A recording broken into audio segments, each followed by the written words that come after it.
Okay, we're going to go straight to questions for the players. Please raise your hand. Robbie? Robbie Falk from Maroon and White Daily. This is for Josh. 2-point game, Josh, in the last 4 minutes. You'll have the timeout. You'll go to the huddle. Came back out, and I think they closed on a 13-4 run or something. What did you see in those final few minutes that y'all weren't able to execute, or what Missouri did well to kind of close that one out? Yeah, it was just a bad stretch for us and a good stretch for them. They just executed good offensively. They got us on the back door one time with Caleb Grill, and we just had some defensive errors, and yeah, that's pretty much it. Right here. Sam Scar with the Clarion Ledger. This is for Sean. Last game you played Missouri, Caleb Grill had a really good game, shooting a bunch of three-pointers. Today you only had one. How much of limiting him from beyond the arc was part of the game plan, and what was kind of the strategy if that was the case? It was a big part. He's an elite three-point shooter, and we was just James just told us to run him off the three-point line and don't let him get any open looks, and we tried to excel at that as best as we could. This is for either Benjamin Rosenberg with the Commercial Dispatch. This is for either of you. I know sometimes the start of these second halves has been issues throughout the season, but you guys were really the better team that first 4 or 5 minute stretch of the second half tonight. So what was the message in the locker room at halftime, and how were you able to execute in those key minutes?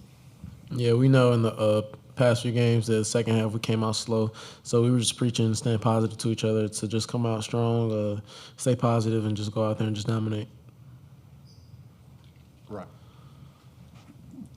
Sean, the team was struggling a little bit offensively. You gave them a nice lift in the first half to kind of, keep y'all's head above water. I mean, how did you feel like you were able to come in there and lift the team up and keep y'all in the ball game when it seemed like it could have slipped a little bit early? Just coming in and playing basketball, playing defense first, and the offense game when it came to me to be confident in my shot and trust the offensive work that we do, and it all comes to me. Josh, just in terms of the March Madness projections and things that are out there, this team's kind of in a similar spot to where it was last year going into the NCAA tournament. Is there anything you think that's maybe different about this team that could possibly go on a run in the NCAA tournament? Yeah, we're definitely a special team this year. Definitely can make some runs. Got the potential to be a scary team in March Madness, and hopefully we just have to react good to this. We wanted this win, and just look forward to next week. One more question? Okay, guys, thanks. Take this. Yeah. Absolutely. Take the blue one too if you want.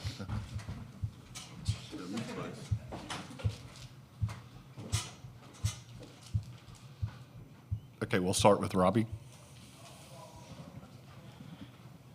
Coach, just a tough finish to the game. What were you seeing that y'all weren't able to do down the stretch there to keep the game where it was, and how it slipped away a little bit?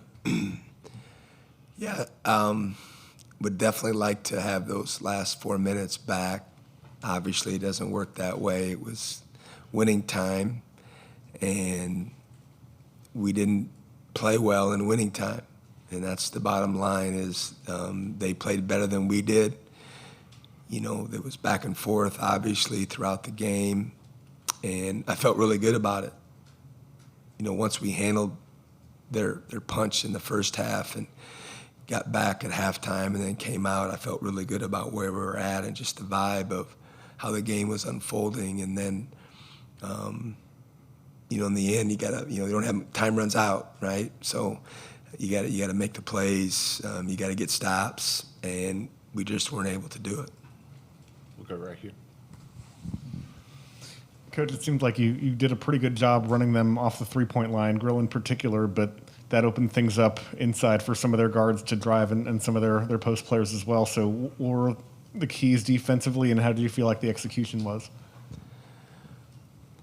Well, the three-point line was a big part of our game plan.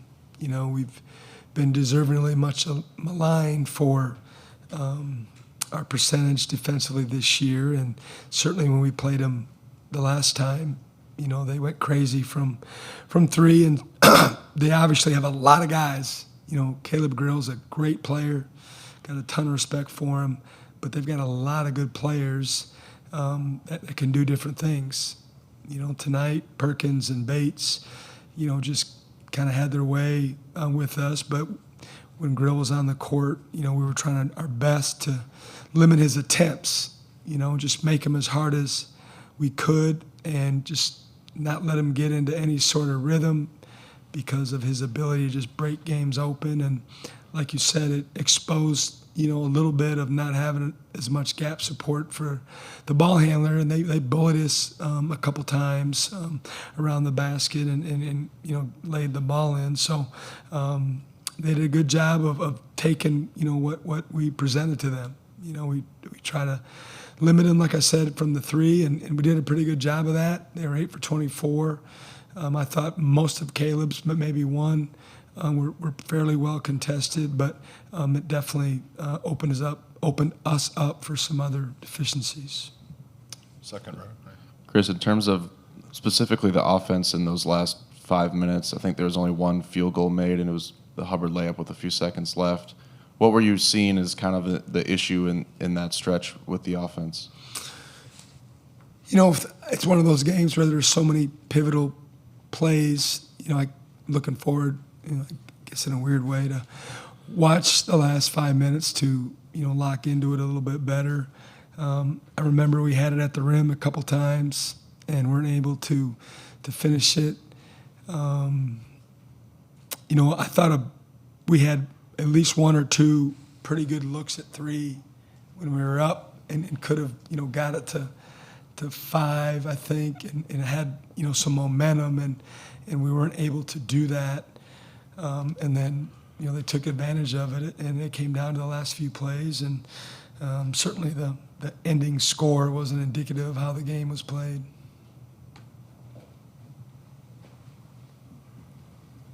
Coach, you're in obviously really good position again to get in the tournament 3 years in a row and go in with a win in the SEC tournament too. What do you think about where your team is going into the big dance is coming up next week, and how well you're playing at this point? Sure, 10,000-foot view, we're in a good position, but wanted to be in a better position, wanted to be in a great position. And what I kept telling our team down the stretch was that we controlled our own destiny. We didn't need any help.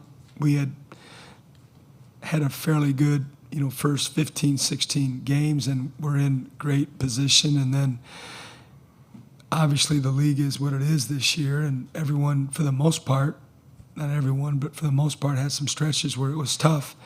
And I thought we weathered the storm pretty good, but we didn't finish the regular season, with the overtime loss to Texas and then the 1-point loss to Arkansas, and definitely hit the reset button coming down here, and it felt really good about where we're at and the vibe and our practices and our focus, and played well last night, and just didn't play well in winning time.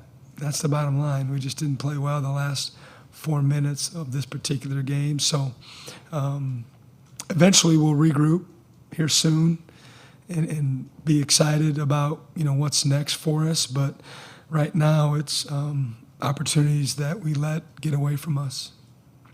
Last question, right here. Andy Theobald, Columbia, Missourian. Coach, last time you met Mizzou, you called them not just one of the better teams in the SEC, but in the country that no one is talking about.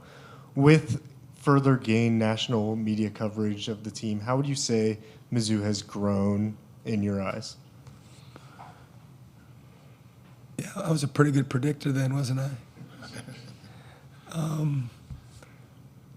I think what sticks out to me is just their depth.